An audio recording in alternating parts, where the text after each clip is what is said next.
Mitchell Ergensen says pizza parlor owner Stephen Lindner owes for vandalism to his truck. Mitchell claims Stephen's employees doused it with salad dressing. Mr. Ergensen, it is your claim that Mr. Lindner's employees vandalized your house and your car. And Mr. Lindner says he wasn't there. As far as he's concerned, there is no proof that his employees did anything to your house and your car. Who do you live with, sir? Myself and my 2 daughters. How old are your daughters? 17 and 19. What kind of work do you do? I'm an electrical contractor. And you have a restaurant? Yes. Sometime in July, according to what I read, you ordered some food from Mr. Lindner's establishment. Have you ordered from him before? Many a times. What did you order? Antipasta salad and a turkey sandwich. And did they deliver it? Yes. Remember what date that was? The 22nd is the date of this, yes. No, the 22nd date of the first order. Well, what happened for a was sandwich and a salad. we ordered a couple times and asked for extra Italian dressing prior to that. Well, I understand Okay. that, sir. I read the complaint. I read your complaint very carefully. Sometime before this incident, you had ordered a sandwich and a salad. Which was 2 weeks before. That's what I want to know. Thank you. 2 weeks before this incident. And you had ordered a sandwich and a salad with extra dressing for the salad. What kind of extra dressing did you want? Italian dressing. A couple extra cups. And had you ordered that before? Yeah. And had they always accommodated you before? Yes. Who was the salad and the sandwich for? Me and my daughter. Actually, my oldest daughter. Who was eating the salad? Who was eating the sandwich? Who were you sharing? Sharon. And your order came, and they didn't send the extra dressing. They didn't send any dressing. So you called back the restaurant. And what did you say to them? I asked them, they didn't bring me any dressing. I talked to one of their guys in there. He said, we're very sorry. We'll be out in 10 minutes. And I said, please do, because I don't want to wait another 40 minutes for like I had to wait for my order.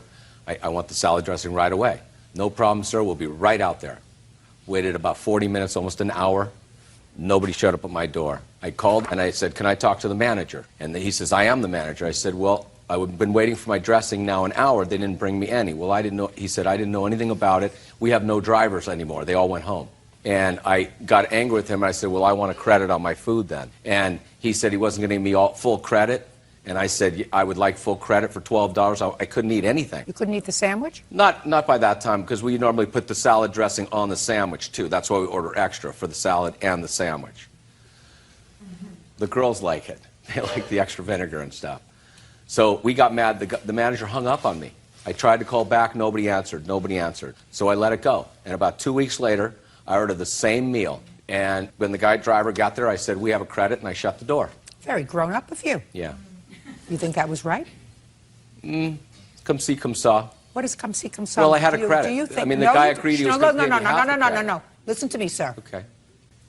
You said you wanted a credit. No, the manager also told me he was going to give me a credit on the salad, but not the sandwich. That's right. That's what you just told me. He Right. said, well, we will certainly, sir, give you a credit on the salad, because if you run the kind of house where you don't have any dressing at all in your house for 3 adults, if you can't eat the salad, we're sorry about that, but we're not going to give you a credit on the sandwich. You decided you wanted a credit on both.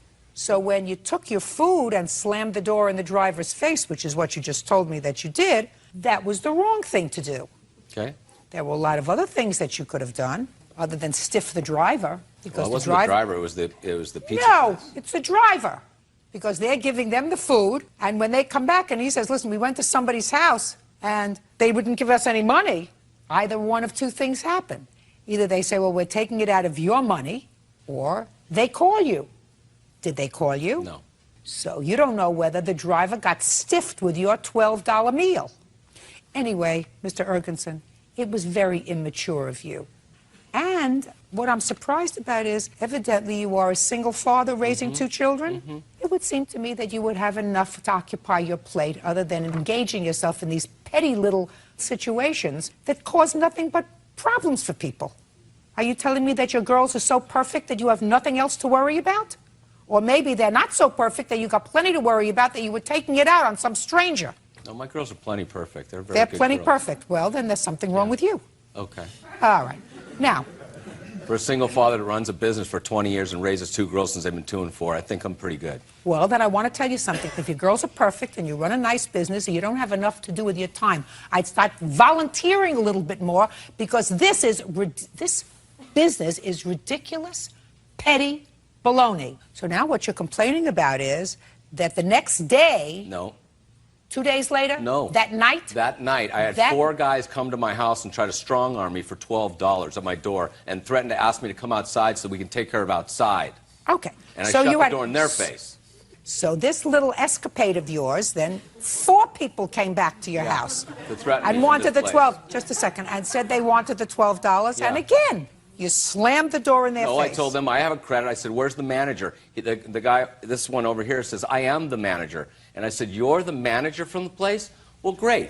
Do you remember this?" He says, "No." And the other guy that's not here today says, "Oh, you were the one that complained about the salad dressing." I said, "So you know about it? You know what happened 2 weeks ago?"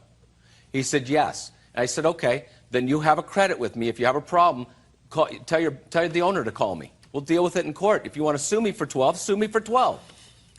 So that's how it happened. Volunteer. They threatened me in my house. Volunteer. It was a stupid thing to do. Should have written it off. You understand? Yes. You're dealing with somebody who's got a little too much time on his hands and a little bit too much aggression in his gut. First of all, Mr. Ergenson, when you order a salad with dressing and a sandwich, the sandwich is. So what you're doing is saying, when I asked you, well, why couldn't you eat the sandwich? You say, we'd like to put the dressing on the sandwich. You're not entitled to that. You're not entitled to that. But the sandwich comes along. Yeah. The dressing comes with a salad.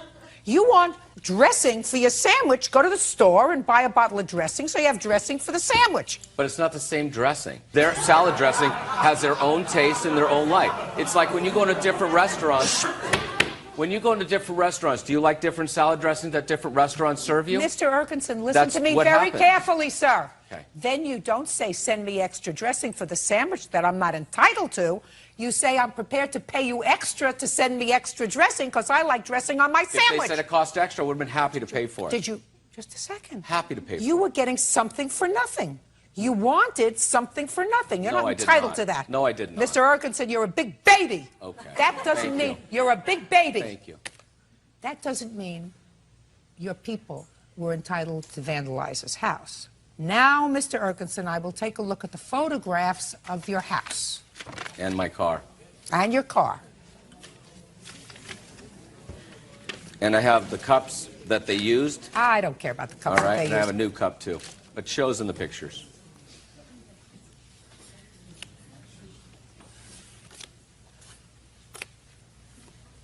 And I also have repairs that you might want to see. Let me see the bills. Mr. Lindner, the way to respond to someone who is behaving in an immature way is not to stoop to their level. There isn't a question in my mind, after examining these photographs, that this vandalism to the plaintiff's house was done by someone in your employ or in the employ of the restaurant. No question. You get me? Yes, ma'am. Ah. Now, I don't know whether you went home. I don't know whether they said, listen, he deserves it. What he did was he was acting like a baby, acting like a big baby. But you don't take the law into your own hands and commit a crime. Absolutely not. You want to file a police report and say he stole food from me? That's your prerogative. He did. It would be no different from him coming into a restaurant, having a meal, and getting up and leaving. And saying, well, the last time I was here, I didn't have a good meal. And I wanted a credit, and they wouldn't give me a credit. So this time, I'm enjoying my meal, but I'm not paying for it. No different. What he did was, he stole from you. No, and for that, oh, yes, you did, sir. There is no difference from what you did than if you walked into their restaurant or walked into a... I'm speaking.